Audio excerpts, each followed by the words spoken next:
अनंत अनंत राम कृष्णों के दर्शन करते हुए, अनंत अनंत गुरुओं के समीप जाकर भी इस जीव ने अपने को समर्पित नहीं किया, अपने अहंकार का विसर्जन नहीं किया। उसके कारण अनादिकाल से इस भव चक्र में असहनीय दुख पाता हुआ चला आ रहा है। फिर भी इसे इस भव बंधन से मुक्त होने के लिए वैराग्य नहीं हो रहा। फिर भी इसी झूठे मैं मेरे संबंधों को लेकर दुख को निमंत्रण दे रहा है कि तुम तैयार रहो, मैं आ रहा हूं। इस घर परिवार को छोड़कर दुख को निमंत्रण दे रहा है कि मैं आ रहा हूं, क्योंकि इसने वही तो काम किया है दुख प्राप्ति का। ये मैं मेरा परिवार धन संपत्ति इनमें मोह करके और यही दुख को निमंत्रण दे रहा है। वो अपने आप किसी को दुख देने नहीं आते हैं, कि सुख देने भी कोई नहीं आता है। तुम ही विचार के द्वारा सुख को निमंत्रण करते हो, सद्गति को निमंत्रण करते हो, और तुम ही अपने कुविचारों के द्वारा दुख को, नरक को निमंत्रण देते हो। सोचो, विचारो, क्या इसके पहले मुझे मनुष्य जीवन कभी नहीं मिला था? क्या इसके जीवन के इस जीवन के पहले मैंने कोई अवतारी भगवान को नहीं देखा था? क्या इस जीवन के पहले और कोई इस पृथ्वी पर गुरु नहीं आया था? अगर गुरु आया था मेरे इस जीवन के पहले पृथ्वी पर, अगर कोई अवतार हुआ था, कोई महावीर पैगंबर इस जीवन के पहले इस पृथ्वी पर हुआ था, तो फिर मेरा उद्धार क्यों नहीं हुआ? क्या उनमें कमी थी?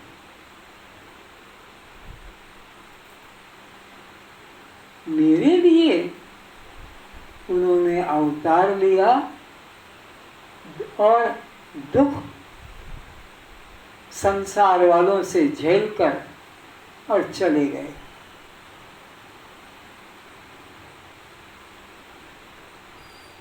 इसलिए उपनिषद कहता है, उत्तिष्ठत जागृत प्राप्ति वराना निबोधतः शूरस्य धारा निष्ठा दुरत्या दुर्गम पथ तत्कवियो वदन्ति। ये अज्ञान निद्रा में सोने वाले भव्य जीवों, जागो जागो जागो, फिर यह देव दुर्लभ योनि तुम्हें मिलने वाला नहीं। 42,20,000 वर्ष के बाद ये जीवन मिलता है। 24 घंटे का दुख सहा नहीं जाता, 24 घंटे का, फिर 42,20,000 वर्षों का ये दुख कैसे सहा जाएगा, पर विचार नहीं करता। इसलिए उपनिषद वेद कहते, उठो जागो अज्ञान निद्रा में, हे भव्य जीवों कब तक सोते रहोगे? और कौन तुम्हें जगाने को फिर ऐसा सद्गुरु मिलेगा, ये मानव जीवन मिलेगा, ये ऐसा घर परिवार मिलेगा? बहुत दुर्लभ है। हम दूसरों के दुख को देखकर तो सोच सकते हैं कि कैसे गाय काटी जा रही है, कैसे ये बकरे बकरियां सुअर कुत्ते काटे जा रहे हैं, उनके पीड़ा का अनुमान तो लगा सकते हो। और ऐसा कोई नहीं जो कट के नहीं आया है। जिंदे को तुमको जो यहाँ बैठे और दूर बैठे सुन रहे हो, जिंदों को तुमको काटा है, फांसी दी है, आग में जलाया है, तेल में तला है, जिंदों को आग में फेंका है।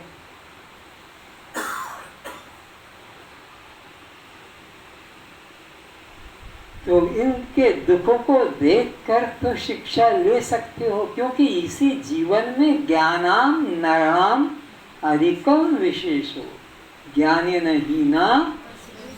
पशुओं को जीवन में ज्ञान नहीं है।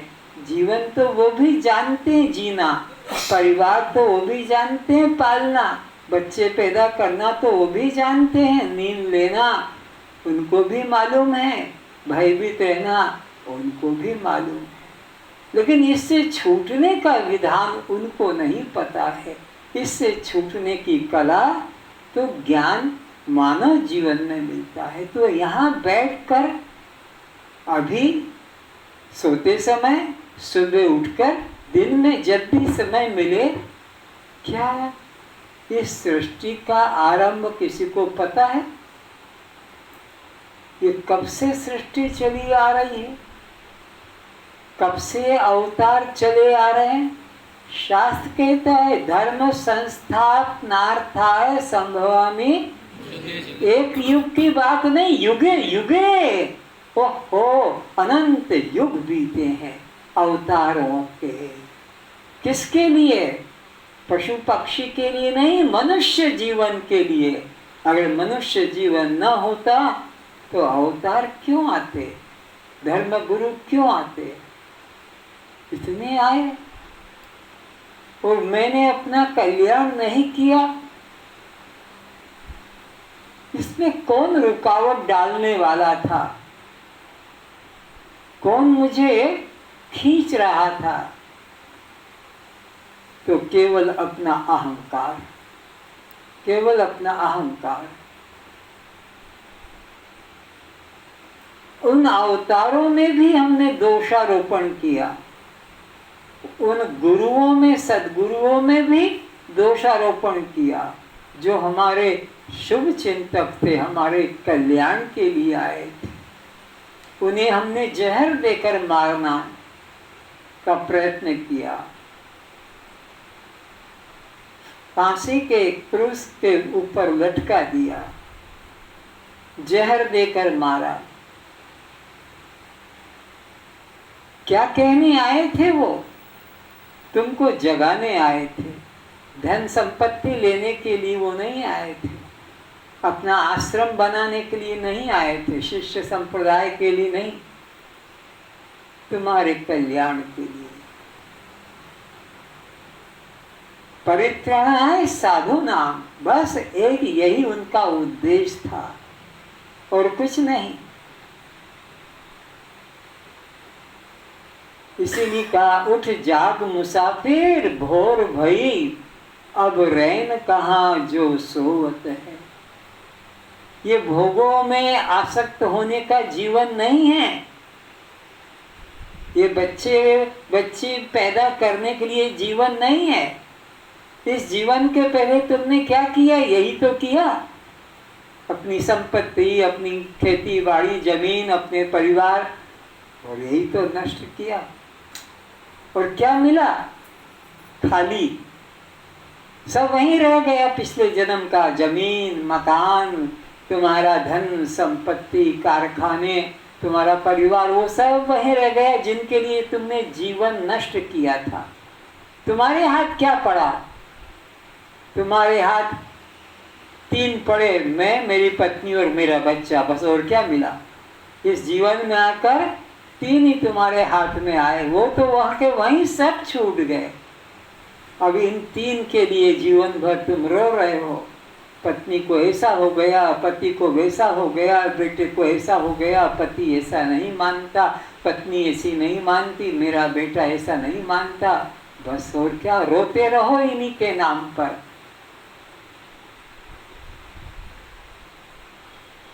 तो जाग जाग, न देव योनि में जाग सके, न पशु पक्षी योनि में जाग सके। जागने का द्वार साधन धाम मोक्ष कर द्वारा, और पाई न जही पर लोक संवारा, सो परत्र दुख पावई, सिर धुनि धुनि पछताए।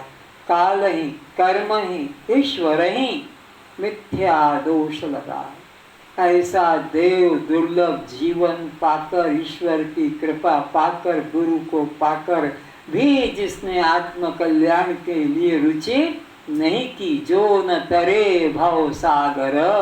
इतना सुविधा अवसर सौभाग्य पाकर भी जो भव सागर से पार होने की इच्छा नहीं करता, और अपने झूठे अहंकार में, झूठे नाम रूप जाति संप्रदायों के अंदर फंसकर और जीवन नष्ट कर देता है, तो कहते हैं सो आत्महन गति जाए।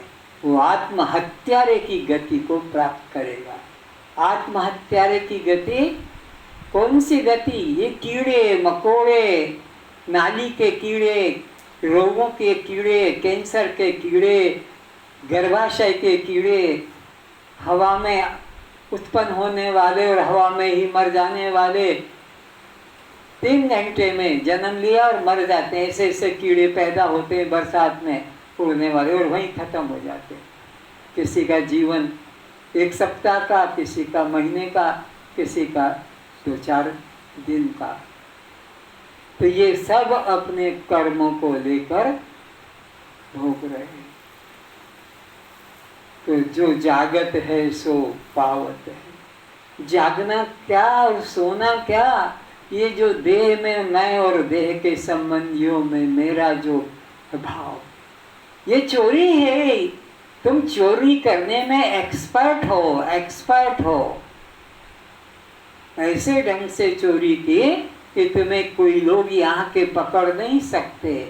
केवल पकड़ने में कुशल है तो सद्गुरु, और तुमको यहाँ की चोरी का किसी को पता नहीं लगता कि तुम क्या। ये सारी संपत्ति, ये प्रॉपर्टी, ये संसार किसका है? परमात्मा का। और तुमने जिस जिस पर मेरा मेरा मेरी मोहर मारी है, ये माल कहाँ से लाए थे?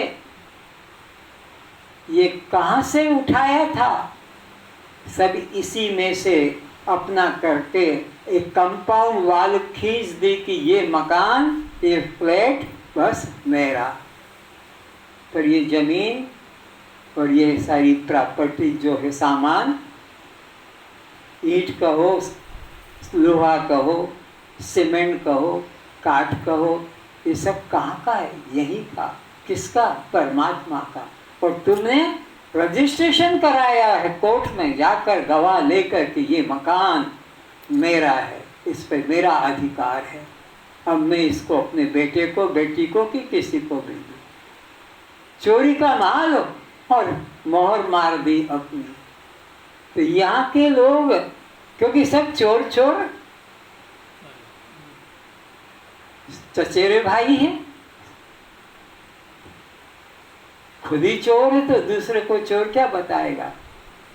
लेकिन सद्गुरु तुम्हारी चोरी पकड़ता है और तुम्हें बताता है, हंसे, ये पंचभूतों का बना शरीर, ये तुम नहीं और ये तुम्हारा नहीं। भाग्यशाली सद्गुरु की बात को मानकर और इस चोरी को कबूल कर लेता है कि ठीक है, आज से मैं इसे अपना नहीं मानूंगा। कल्याण हो गया, कोई देर नहीं लगती है। समर्पण कर देते हैं तो सरकार भी अब गुनाह करने वालों को, जो बड़े बड़े प्रसिद्ध क्या कहते हैं उनको, डाकू, वो उनको माफ कर देती। ये वो संसारी सरकार। तो वो परमात्मा परम दयालु बस समर्पित कर दो, उसके आगे झुक जाओ कि अब तेरे शरण में आ गया, तेरी मर्जी जो कर, तेरी मर्जी वो कर। अब मैं अपनी बुद्धि नहीं लगाऊंगा। आज तक मैं अपनी बुद्धि लगा लगा कर और तुम्हारी को अपमानित करता रहा, तुम्हारा तिरस्कार करता रहा, और मैं अपनी क्षुद्र बुद्धि को ही श्रेष्ठ मानता रहा। कंस बनकर कि रावण बनकर मैं अपनी बुद्धि को ही श्रेष्ठ मानता रहा, और तुम्हारा चाहे राम हो कि कृष्ण हो अपमान ही करता रहा। मुझे क्षमा कर दो प्रभु, अब मैं तुम्हारी शरण में आ गया।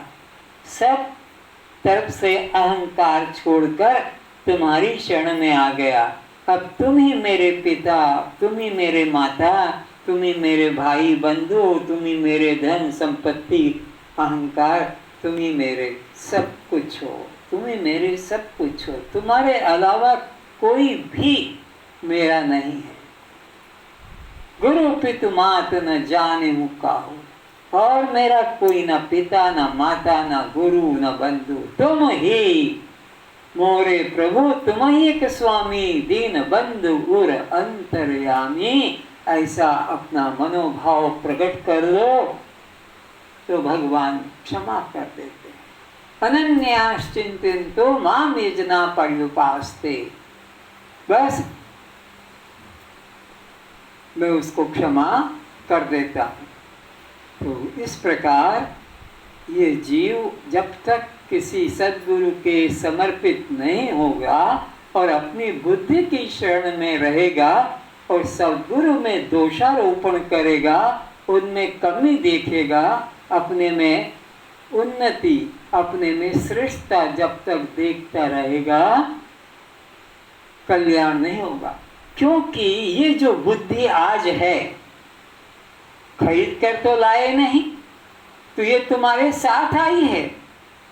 तो ये बुद्धि से कल्याण होता तो ये बुद्धि तो जन्म जन्म पहले तुम्हारे पास थी, फिर क्यों नहीं कल्याण हुआ? अगर तुम्हारी बुद्धि से ही कल्याण होने वाला होता तो तुम किस जन्म के कई जन्म पहले ही कल्याण कर लेते। क्योंकि ये शरीर बदलता आ रहा है, लेकिन यह तुम्हारा मन या बुद्धि ये बदलते, ये वही संस्कार पुराने लेकर इस जन्म में आए और इस जन्म के संस्कार आगे ले जाएंगे। तभी तो कहा कि तुम दुख को निमंत्रण दे रहे हो कि तुम तैयार रहो, हम अभी आ रहे हैं तुम्हारे पास।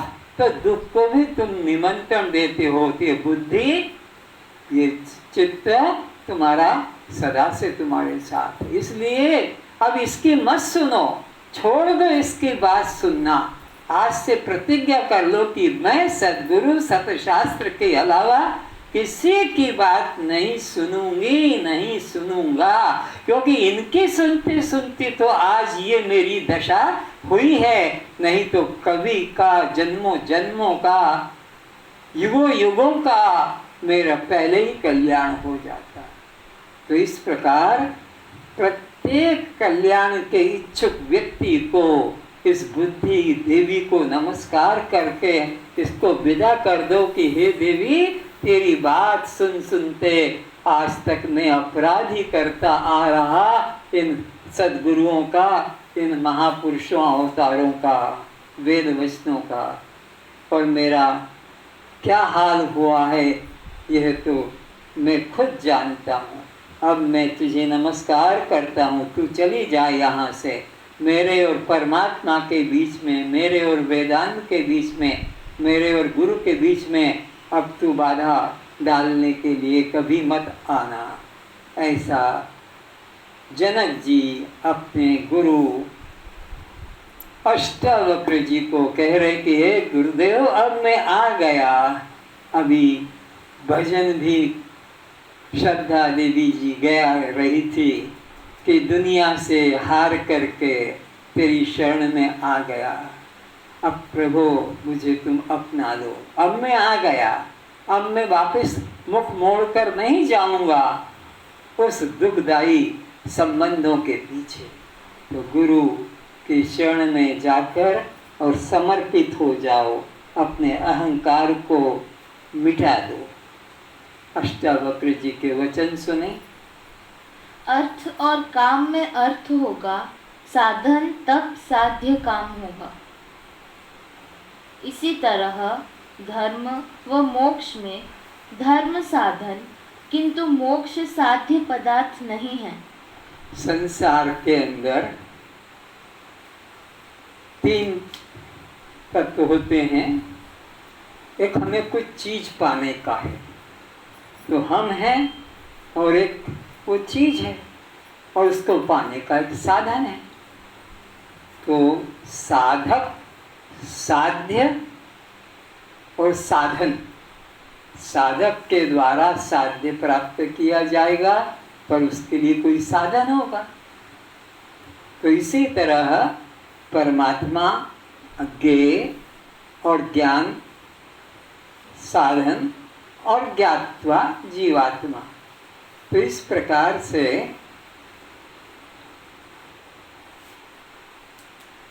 पढ़ो। इसी तरह धर्म व मोक्ष में धर्म साधन किंतु मोक्ष साध्य पदार्थ नहीं है। तो संसार में ये है, पर परमात्मा के राज्य में यह नहीं है कि परमात्मा को हम साधन करके और प्राप्त कर लें। संसार में तो तुम्हें जो चाहिए, बंगला चाहिए 20-25 लाख कर खरीद लो, कार चाहिए 10-20 लाख की खरीद लो, पैसा देकर जमीन सब खरीद लो दे देकर। पर ये परमात्मा ऐसा नहीं कि इतना भजन कर लेंगे तो मिल जाएगा, इतनी माला करेंगे तो मिल जाएगा, इतना हम प्राणायाम कर लेंगे तो मिल जाएगा, कि कुंडलनी जागृति हो जाएगी हमारी तो मिल जाएगा, षट चक्र का भेदन कर लेंगे। ये एक भी साधन परमात्मा को पाने का नहीं है। परमात्मा नित्य प्राप्त तत्व है। वो साधन साध्य वस्तु, साधन साध्य वस्तु तो सब नाशवान है, जिसका तुम्हें स्वयं अनुभव है। कहाँ है वो स्वर्ग, कहाँ है वो वैकुंठ, जिसके लिए कितना कर्म, कितनी उपासना, कितना भक्ति, कितना दान धर्म किया था, और फिर परिणाम क्या मिला? बोले ब्रह्म भुवना न लोका पुनरावर्तिनो अर्जुन। जब भक्ति का इनका फल पूरा पुण्य समाप्त हो जाता है, तब इन ब्रह्मा और विष्णु और शंकर और ये इंद्र आदि सबको वहां से गिरना पड़ता है, उतार दिया जाता है, हटा दिया जाता है। जैसे तुम्हारे मृत्यु लोक के अंदर 5 वर्ष पूरे जब हो जाते हैं उन प्रधानमंत्रियों के, तब उनको वहां से उस पद का त्याग करना ही पड़ता है, चाहे वो 4 घंटे के लिए करे कि अब जीवन भर के लिए करे। उनमें ज़्यादा योग्यता है तो उनको कुछ समय के लिए त्याग करके फिर उसी पे बिठा दिया जाता है। तो इस प्रकार से यहाँ पर ब्रह्मलोक से लेकर मृत्यु लोक तक सब भटकने वाले हैं। परमात्मा साधन साध्य चीज नहीं है। साधन साध्य जो भी है सब नाशवान है।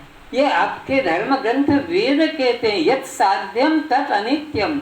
गीता भी कहती है, ते तम भुक्तम सर्वलोकम विशालम क्षीणे पुण्य मृत्युलोकम विशंति एवं त्रयी धर्म मनो प्रपन्ना गता गतम काम कामा लभन्ते। इन लोगों को, इन कामना करने वाले लोगों को बार बार जन्म मरण के चक्र में आना पड़ता है। तो परमात्मा एक ऐसी चीज है जो बिना साधन के प्राप्त है।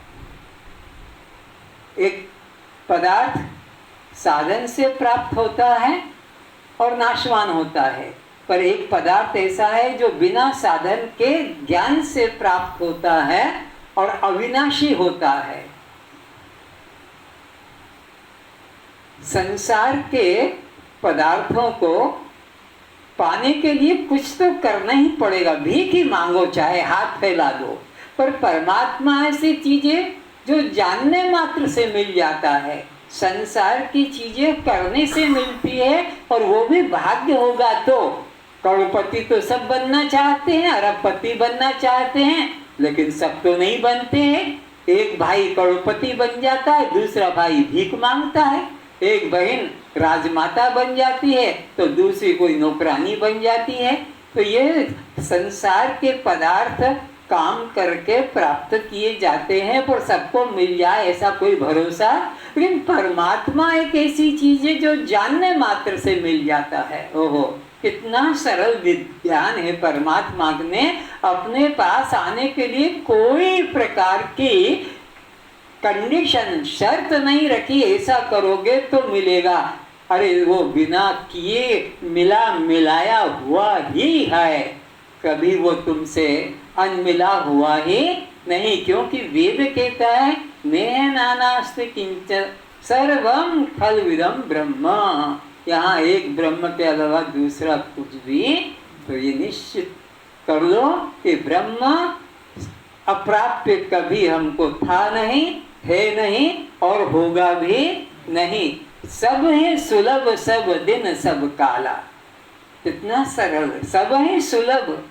बूढ़ा हो, जवान हो, बालक हो, गरीब हो, अमीर हो, रोगी हो, निरोगी हो, या हिंदू, मुसलमान, सिख, ईसाई, पंजाबी, गुजराती, मारवाड़ी, तेलुगु, कोई भी क्यों ना हो, सदाचारी की दुराचारी भी क्यों ना हो, भगवान ने कोई शर्त ही नहीं रखी सबके लिए।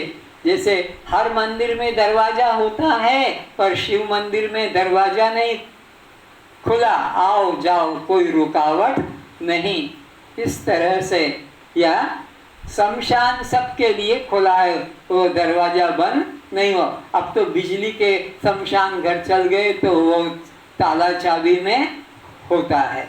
तो कहने का मतलब परमात्मा सबका नित्य स्वरूप है। प्राप्त शब्द बोलने में भी मुझे तो कष्ट आता है, क्योंकि प्राप्त शब्द लगने का मतलब है कि वो उधर था अब मुझे मिल गया, वो उसके पास था अब उसने मुझे दे दिया।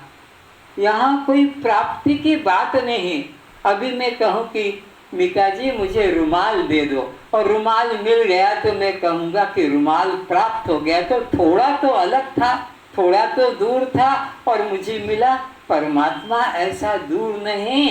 तो आँखों की पलके से आँख जैसे पास में है, ऐसा भी परमात्मा पास में नहीं, बल्कि वो खुद ही आँख है। आँख का पलक तो आँख से थोड़ा ऊपर है, खुलता है और बंद होता है। अब रुमाल नहीं चाहिए, समझ जाओ मेरे पास बहुत बड़ा रुमाल है। तो इस प्रकार से परमात्मा हमारा तुम्हारा प्राप्त होने वाला पदार्थ है कि प्राप्त है? बोलो।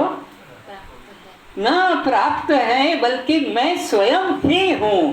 प्राप्त होने में फिर दो आ जाएंगे, एक देने वाला और एक पाने वाला। कौन देगा? परमात्मा किसके झोली में है जो निकाल कर दे देगा। हम भिखारी को जैसे दे देते हैं, ऐसे कोई गुरु हमको निकाल कर देने वाला, बस समझाने वाला है कि वह अप्राप्त नहीं बल्कि प्राप्त स्वरूप है। देखो अब मुझे मिल गया, हाँ मुझे मिल गया, मिका देवी की कृपा से रुमाल मिल गया, प्राप्त हो गया।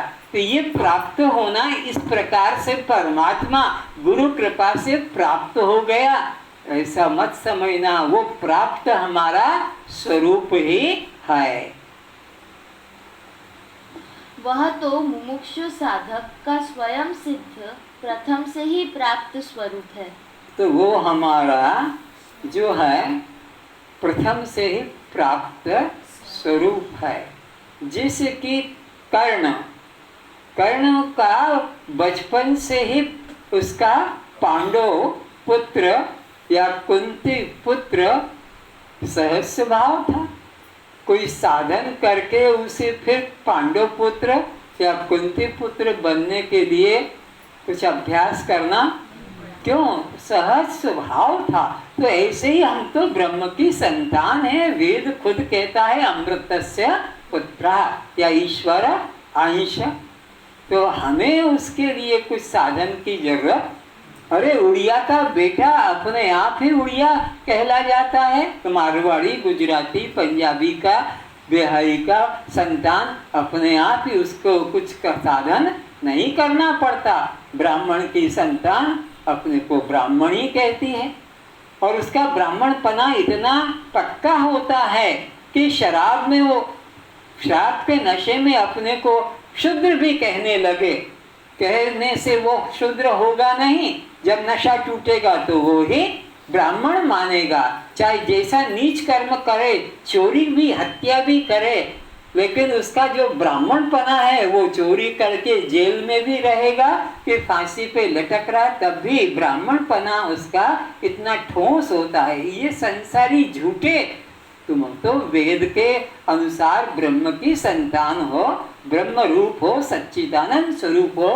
भगवान श्री राम बता रहे ईश्वर अंश जीव अविनाशी। ये जो जीव है इस देह रूपी वृक्ष पर तैत्तिरीय उपनिषद कहता है दो पक्षी हैं। एक पक्षी ऊपर वाला वो केवल देखता रहता है और नीचे वाले पक्षी को खाते हुए देख रहा है। एक पक्षी भोग रहा है और एक देख रहा है। देखने वाला परमात्मा है और भोगने वाला जीवात्मा है, और सदा साथ रहते हैं। तो यह वेद उपनिषद गीता रामायण कहती है ईश्वर अंश जीव अविनाशी। तुम उसके सच्चिदानंद स्वरूप संतान हो। तुम अपने को शुद्रता का भाव निकाल दो।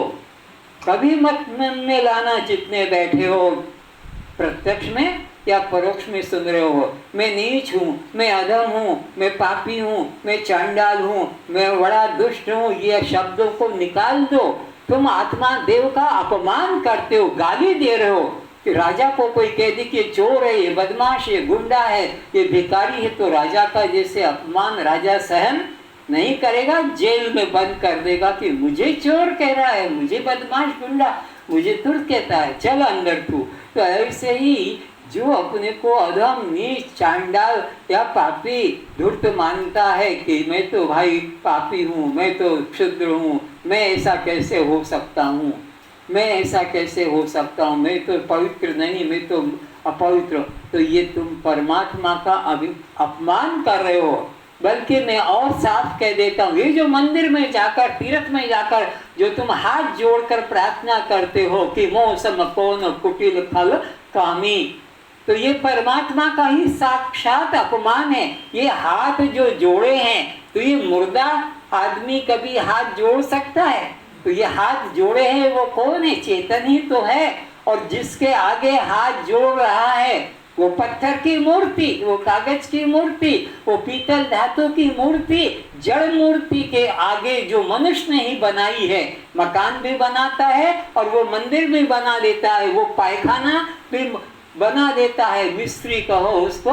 वो इस प्रकार पत्थर को तोड़ तोड़ के मूर्ति मनुष्य ने बनाई और मनुष्य जाकर उसके आगे हाथ जोड़ता है। तो ये हाथ जो जोड़ रहा है क्या मुर्दा जोड़ सकता है?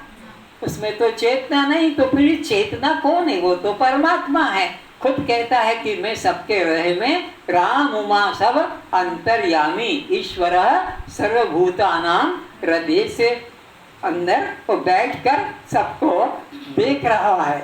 तो अब वो परमात्मा से ही तो हाथ जुड़वा रहे हो, परमात्मा से ही तो हाथ जुड़वा रहे हो कि हे प्रभु मेरे को ये देना, मेरे को वो देना, मेरे को ये देना। ये पत्थर की मूर्ति कोई तुम्हें चेतन नजर आ रहा है और तुम्हारे को चेतन पिता माता में नहीं दिखाई पड़ता, पत्थर की मूर्ति में दिखाई पड़ता है। तो इस तरह से विवेक जगाओ और अपने अंदर से दीन भाव को कुचल डालो, पैर के नीचे डाल के कुचल डालो।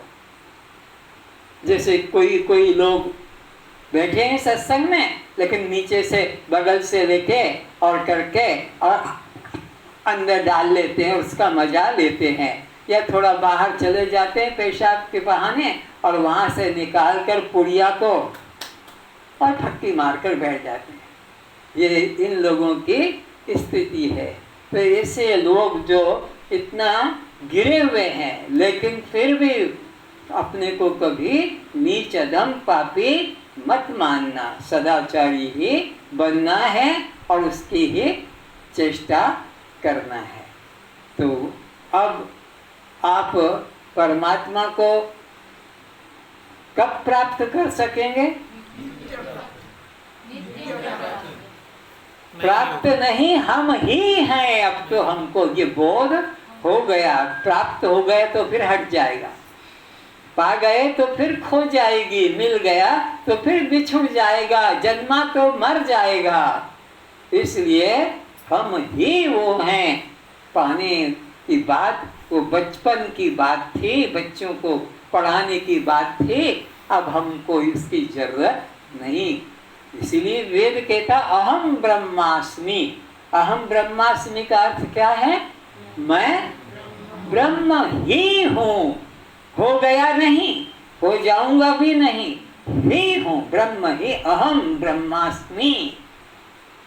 और ये वेद वचन है, ये किसी व्यक्ति के वचन तत्वमसि, ये वेद वचन है कि वह ही तू है जिसको ढूंढने के लिए तीर्थों में और मंदिरों में या ध्यान समाधि में या और कर्मकांड में लगा था।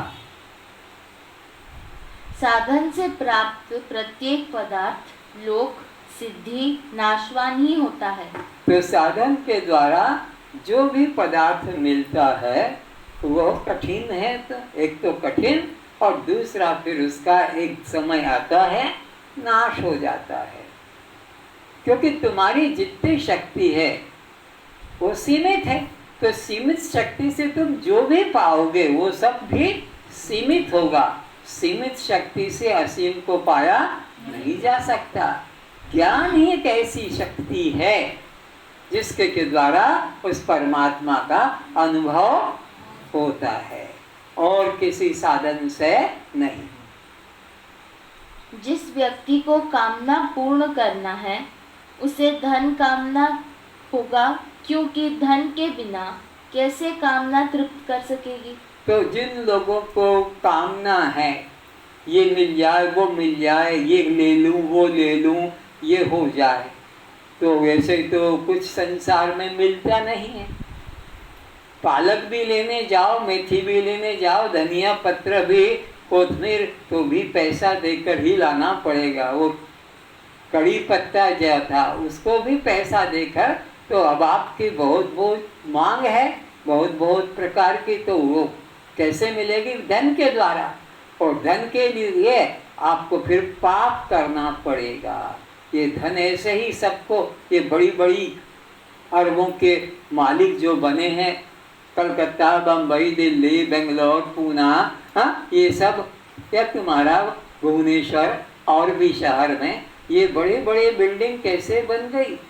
गरीब व्यक्ति के झोपड़े में पानी गिरता है बरसात में, और ये बड़े बड़े लोगों के घर महल बन गए हैं। उनकी कारें, दो दो चार चार कारें उनके पास है, प्लेन भी उनके पास है। उनके लड़के विदेश पढ़ने जाते हैं, विदेश से उनके सामान आते हैं, और ये बेचारे किसान नंगे पैर फटे कपड़े पहनकर घूमते। क्यों?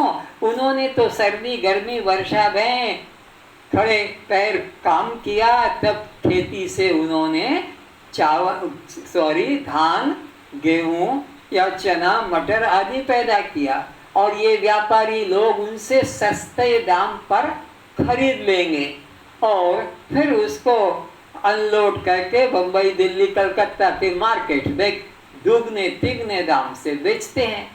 तो वो करोड़पति बन जाते हैं, और वो मेहनत जो करते हैं भूखे प्यासे रहकर दिन रात, उनको नहीं मिलता है। तो यह पाप करके रुपया किया। फिर यही लोग फिर एक लक्ष्मी मंदिर बनवा देंगे, फिर एक हनुमान का चौराहे पर मूर्ति खड़ी करवा देंगे।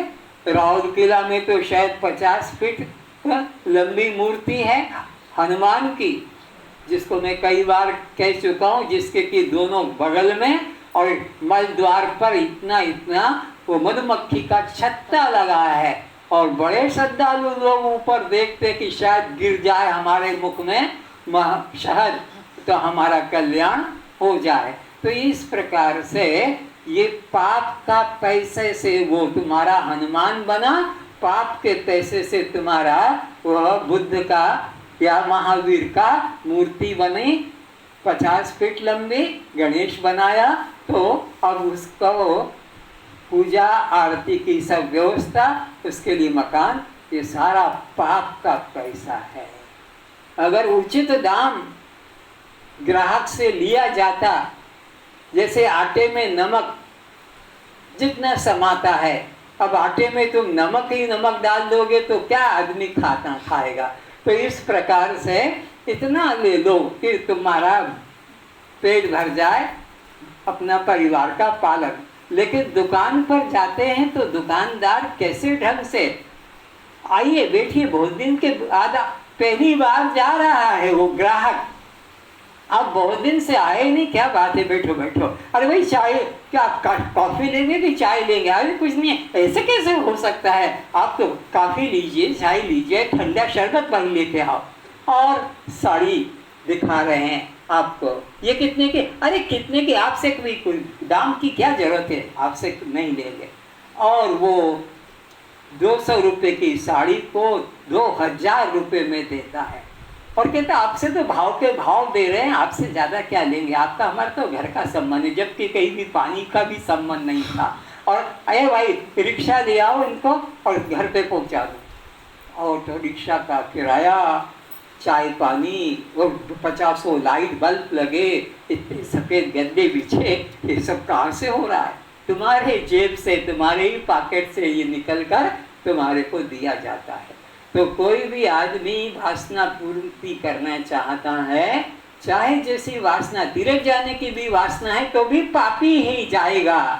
धर्मात्मा तीर्थ व्यक्ति नहीं कर सकता है, क्योंकि ट्रेन का टिकट, रास्ते का खर्चा कि वहाँ, तो इस तरह से पाप की कमाई करके और फिर वो तीर्थ व्रत करता है, यज्ञ होम करता है, तो पहले तो पाप करना पड़ेगा। तो धर्म ऐसे ही नहीं होता है, धर्म के लिए धन कमाना पड़ेगा, और वो धन कमाने में तुम्हें झूठ बोलना पड़ेगा, गरीबों का शोषण करना पड़ता है। जिसके लिए अर्थ व काम व्यर्थ हो गया है, उसे मोक्ष हेतु धर्म भी कमाना नहीं चाहिए। मोक्ष तो प्रत्येक जीव का स्वभाव है। तो मोक्ष पाने के लिए धर्म करने की जरूरत नहीं है, संसारिक कामनाओं की पूर्ति करना है तो तुम उसके लिए धर्म करते हो, लेकिन मोक्ष तो तुम्हारा अपना स्वभाव है, उसके लिए कोई साधन की जरूरत नहीं। अष्टावक्र जी कह रहे हैं, मोक्ष प्राप्त नहीं करना है, मोक्ष तो हमारा स्वभाव है। कौन कह रहा है ये बात? श्रोत्रिय ब्रह्मनिष्ठ सद्गुरुदेव अष्टावक्र जी, उत्तम पात्र राजा जनक को ये बात बता रहे हैं कि मोक्ष तो अपना स्वभाव है। हे वत्स, ये मुक्ति पाने की इच्छा करना, ये ध्यान समाधि करना, ये तेरे लिए यही बंधन का कारण है, यही तेरे लिए फांसी का कारण है। लोग इसको बहुत सौभाग्य समझकर इसी में लगे हैं जीवन भर, और गुरु लोग भी इसी में लगे हैं, इन्हीं समाधि और ध्यान में, लेकिन यही बंधन का कारण है। कौन किसका ध्यान करेगा? कोई दो हैं जो एक ध्यान में बैठेगा और दूसरा 4 भुजा लेकर के, धनुष लेकर कि मुरली लेकर के, त्रिशूल लेकर खड़ा हो जाएगा, जिसको तुम हाथ जोड़ोगे कि माला डालोगे। ऐसा यहाँ है नहीं, यहाँ तो वेद चिल्ला चिल्ला कर कह रहा है, एक ब्रह्म द्वितीय नास्ति, एक ब्रह्म के अलावा दूसरा किंचित भी नहीं है, और जिसने माना है वो दुख को पाएगा। द्वितीया द्वयम भयम भवति, वो भव बंधन से नहीं छूट पाएगा, पुनराजन्म आगमन से नहीं छूट पाएगा। तो एक ही ब्रह्म है, तो कौन ध्यान किसका करेगा? और समाधि किसकी लगाओगे? समाधि में कौन आकर खड़ा होगा? तो ध्यान और समाधि यह तेरे बंधन का कारण है, जीव के बंधन का कारण है। समाधि और ध्यान करने की जरूरत नहीं। ब्रह्म या मुक्ति तेरा सहज स्वभाव है।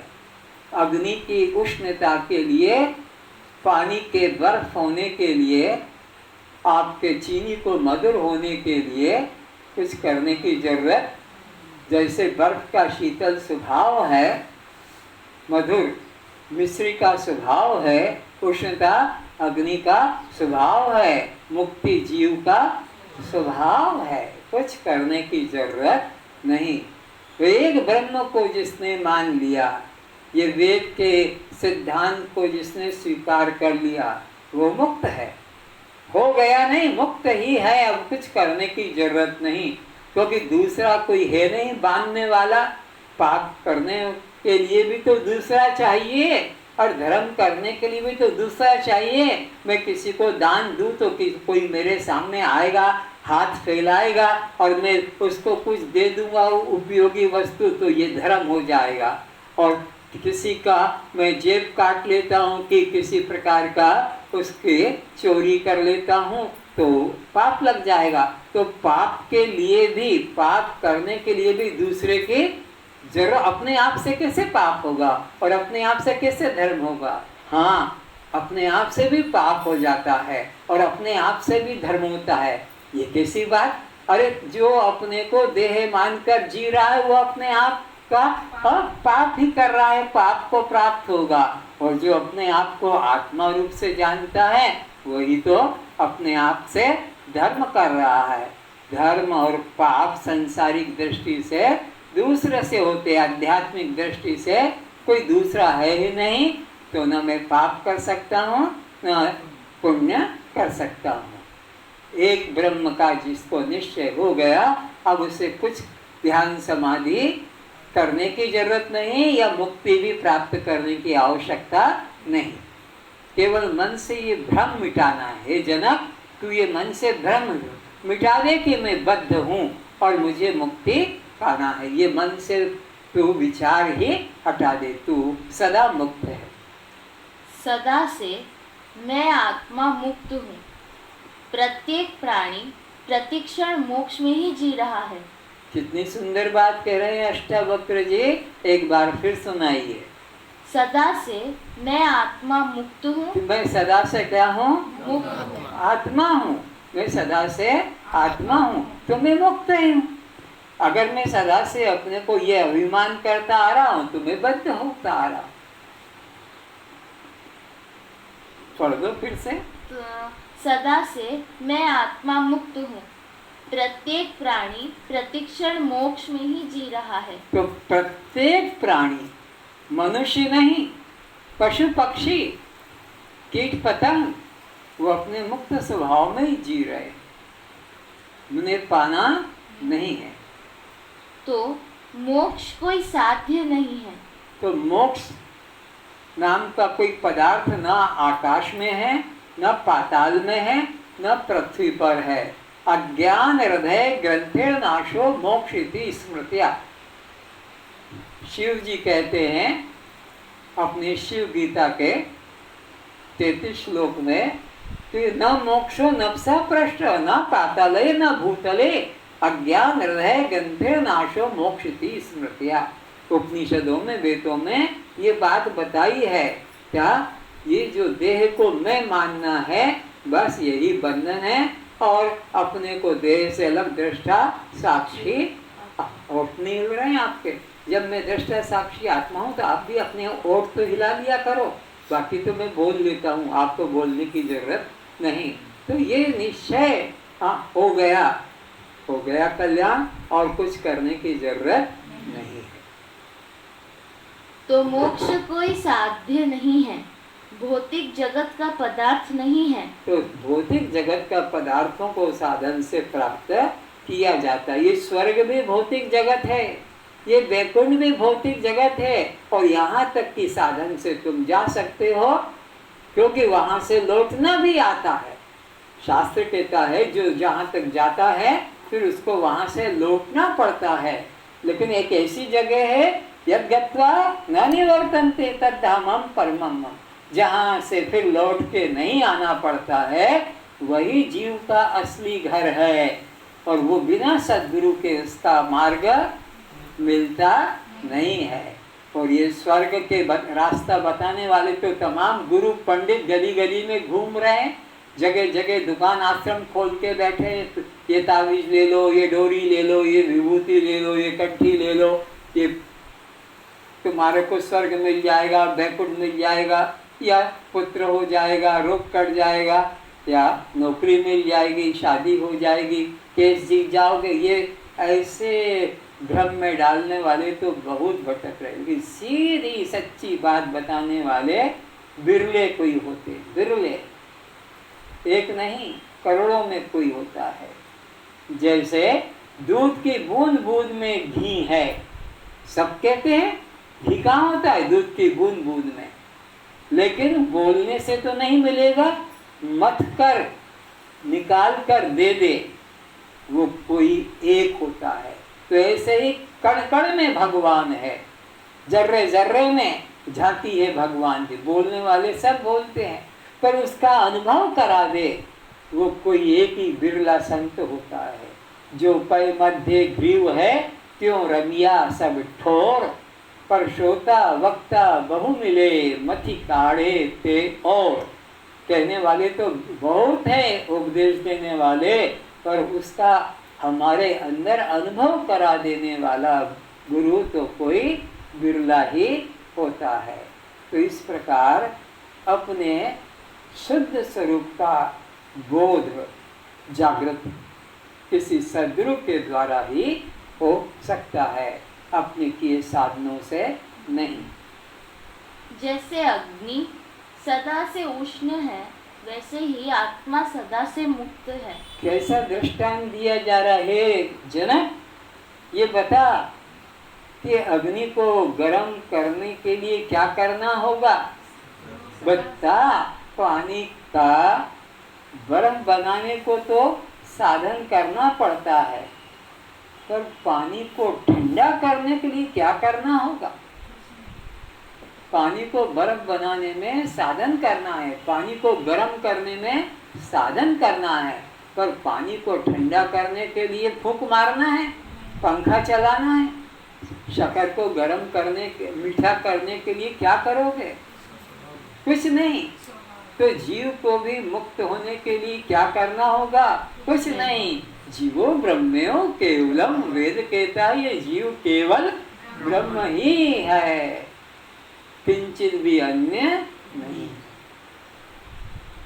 मैंने एक कहानी सुनी है। एक महासागर की मछली जब से पैदा हुई तभी से वह महासागर की बात सुनती आ रही थी। एक मछली की कहानी मैंने सुनी कि वो जब से पैदा हुई, वो भी कहाँ, महासागर में, और बचपन से ही उसको ये लगन लगी कहाँ जाऊँ, कैसे जाऊँ, कौन मुझे मार्ग बताए और मैं उसका दर्शन करूँ। मछली को इच्छा हुई।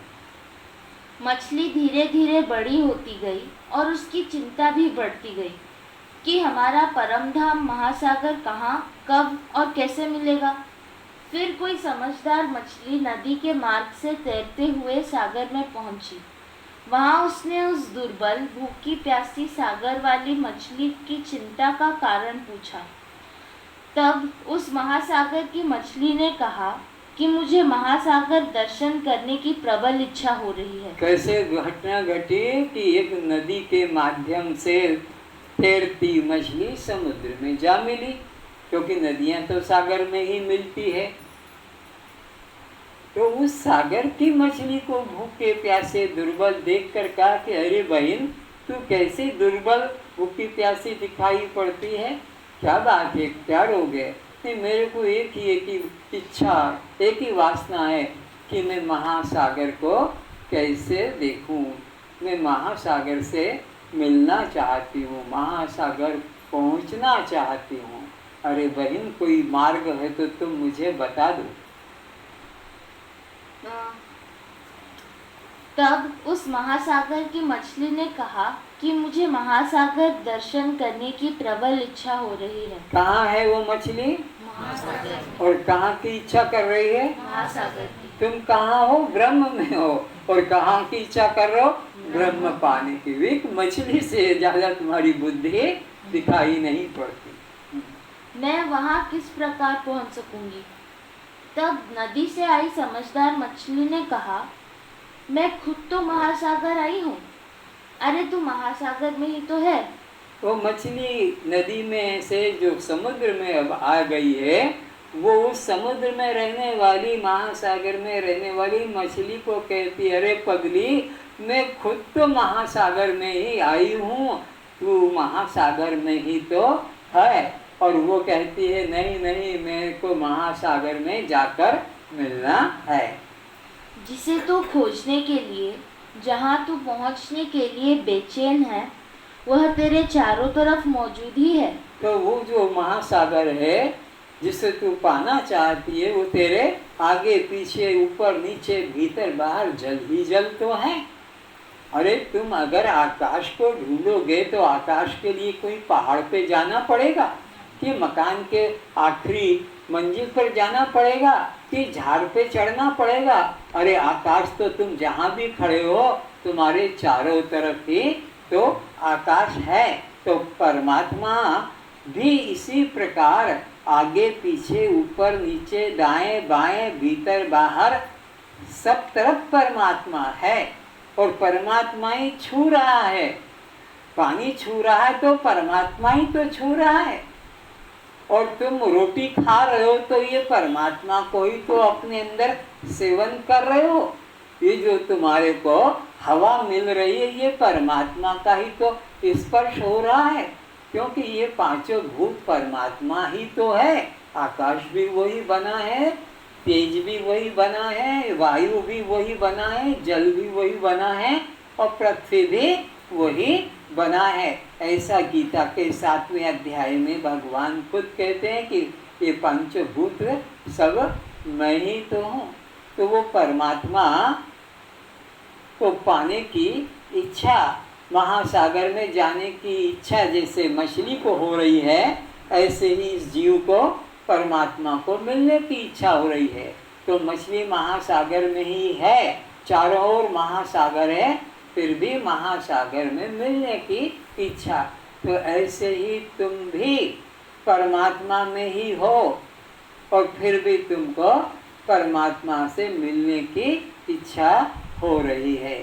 वेद कहता है, जाको तू खोजत फिरे सो तू आपे आप। वो तो तू खुद ही है जिसको खोजना चाहता है।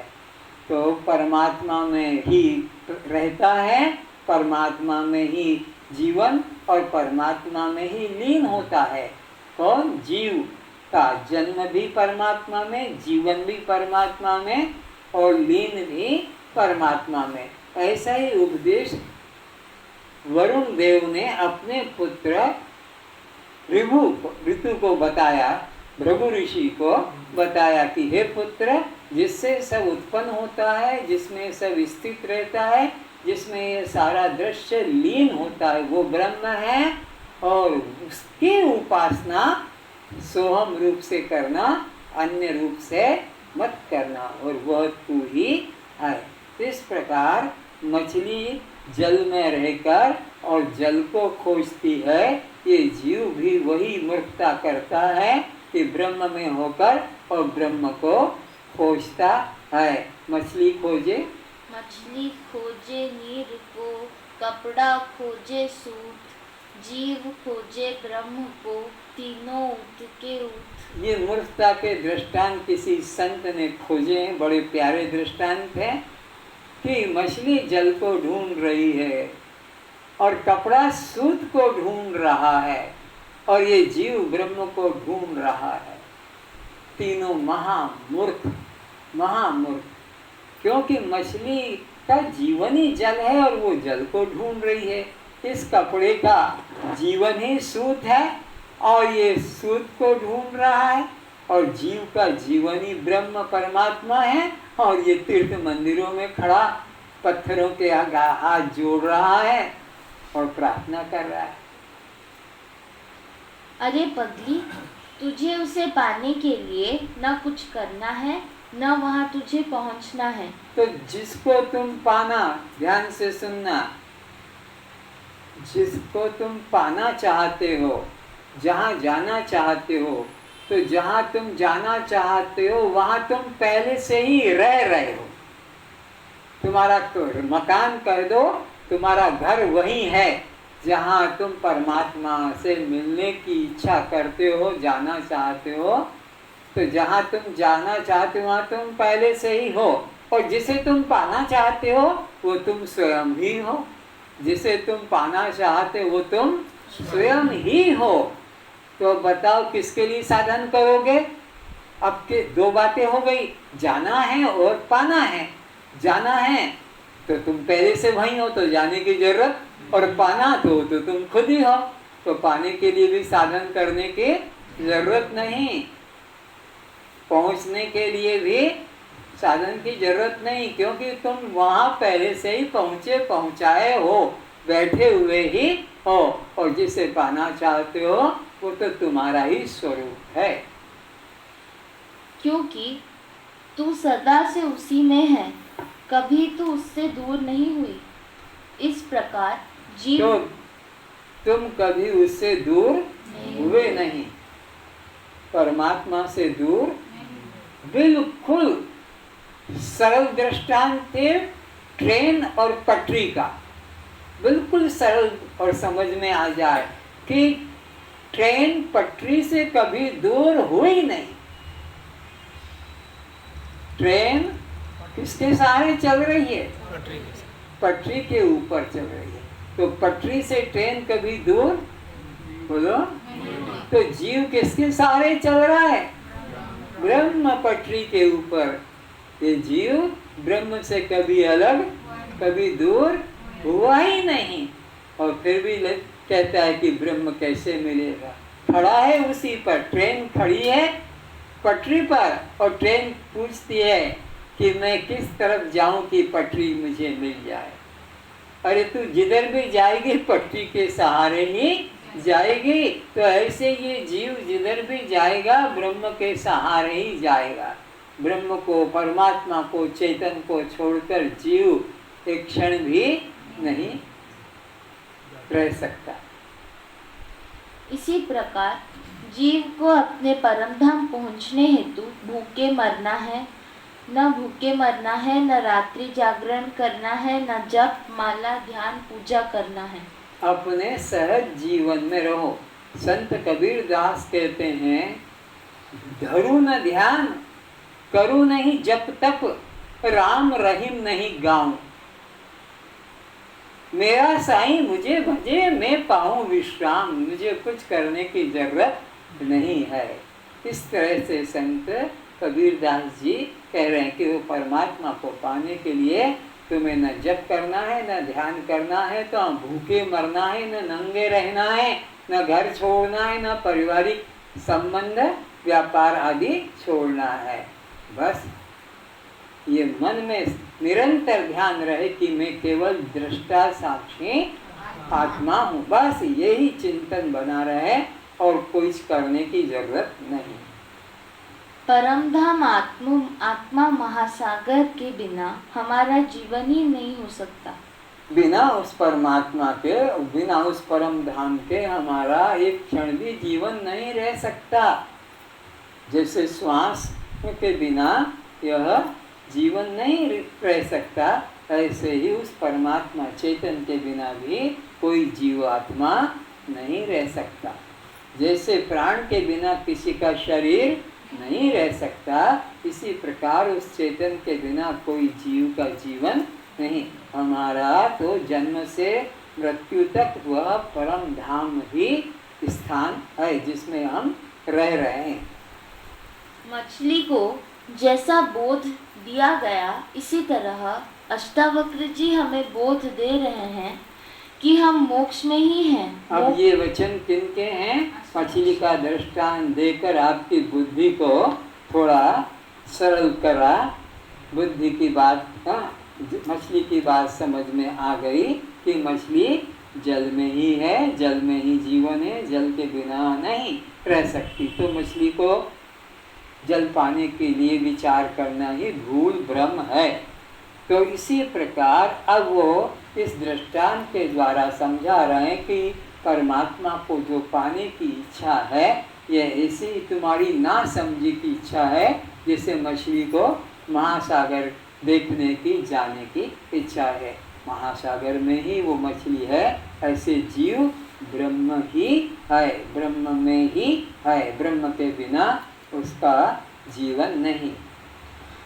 अष्टावक्र जी हमें बोध दे रहे हैं कि हम मोक्ष में ही हैं, मोक्ष के लिए परम धाम पाने के लिए हमें किसी प्रकार का कोई भी योगासन, व्यायाम, अभ्यास, कुंडलिनी, ध्यान, समाधि आदि साधन करने की, गृह त्याग कर जंगल जाने की आवश्यकता नहीं है। फिर से एक बार सुना दो। अष्टावक्र जी हमें ध्यान से सुन लें, ये आखिरी वचन है। अष्टावक्र जी हमें बोध दे रहे हैं कि हम मोक्ष में ही हैं। हम कहाँ हैं सब? मोक्ष में ही हैं। अब हमें मोक्ष के लिए कोई जाने के लिए साधन मार्ग पूछने की जरूरत नहीं। मोक्ष के लिए, परम धाम पाने के लिए हमें किसी प्रकार का कोई भी योगासन, व्यायाम, अभ्यास, कुंडलिनी, ध्यान, समाधि आदि साधन करने की, गृह त्याग कर जंगल जाने की, सन्यासी होने की आवश्यकता नहीं है। सबने ठीक से सुन लिया? आज इतना ही। सर्वे भवन्तु सुखिनः, सर्वे भवन्तु सुखिनः, सर्वे सन्तु निरामयाः, सर्वे सन्तु निरामयाः, सर्वे भद्राणि पश्यन्तु, सर्वे भद्राणि पश्यन्तु, मा कश्चित् दुःखभाग् भवेत्।